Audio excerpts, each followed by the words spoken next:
should I join my local fight gym? How do I know what fight gym to join? I have no clue. That's a great question, I think. What advice could you give to guys in terms of like what to look for in a good fight gym, in your opinion? Actually wrote a whole blog on that on thewayofboxing.com. Hop on there. It'll actually explain it a little bit more in depth. But you need a realistic gym. You don't need a cardio Billy Blank style Tybo. Yeah, but you need a gym that's going to allow you to develop yourself in a realistic way. You know, you need a place that allows you to do partner drills without super heavy brain trauma. You need to go find a fight gym that doesn't make you spar on day one for the rest of your life. You're just sparring all the time because then it's detrimental. But there's a lot of different variables there. You know, you don't want a cookie cutter gym that's commercial and everywhere else. But in a few of those places, they have legit coaches. You have to get your boots on the ground over there and figure that out. But in that article, in that blog post, I break down kind of the things you do need to look for. Make sure it's not too foofy. Make sure it's not too fitness oriented. Make sure it doesn't necessarily even have to have pro fighters. A lot of really high level amateurs out there that just don't want to fight for money because they have really good paying day jobs, but they train at a very high level and they can coach at a very high level. Good answer. Red Dwarf has a question. What's the best defense against a larger steroid jacked anger management freak? Advice. Don't piss them off. Run the other way if you ever get an altercation with them if you don't know anything. But a lot of these jacked dudes, muscles need oxygen. They will burn out pretty quickly and they can't swing.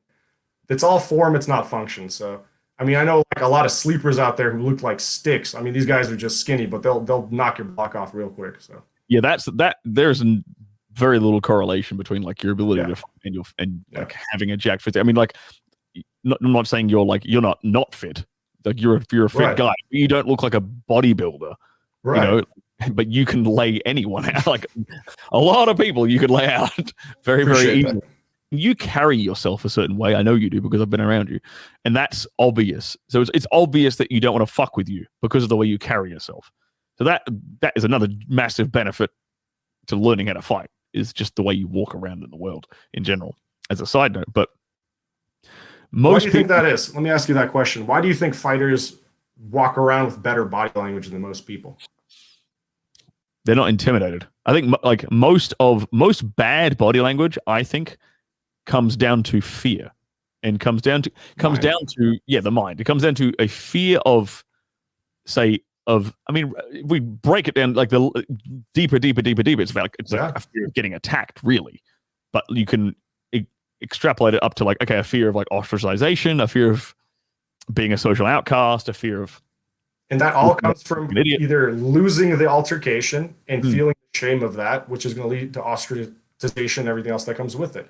So this stems down to something I touched a little bit earlier. I said I discovered something about myself that if shit hits the fan and I'm in quicksand, I'm even losing, I'm going to keep pushing forward. I'm not going to quit on myself. And that's why I keep telling people to discover that. Because once you discover that gets ingrained in the back of your brain, that I can walk around more confidently, which directly translates to body language and becomes a deterrent, because bullies and all these steroid freaks out there, they want to pick on people that they know they're going to win over. They're going to be victims. If you walk around not looking like a victim, the chances that you're going to get picked on are going to be substantially less. I mean, that's one of the rules of the street, right? If you're in an area that's like known for, say, crime, or it's like a ghetto or whatever, or even in a touristy area, if you're traveling, the number one rules: don't look like a mark. Definitely. Walk with purpose. Look like you look like you're meant to be there. Look like you know what you're doing. You know, don't fucking look like a dickhead. And that's half the battle there. Yeah.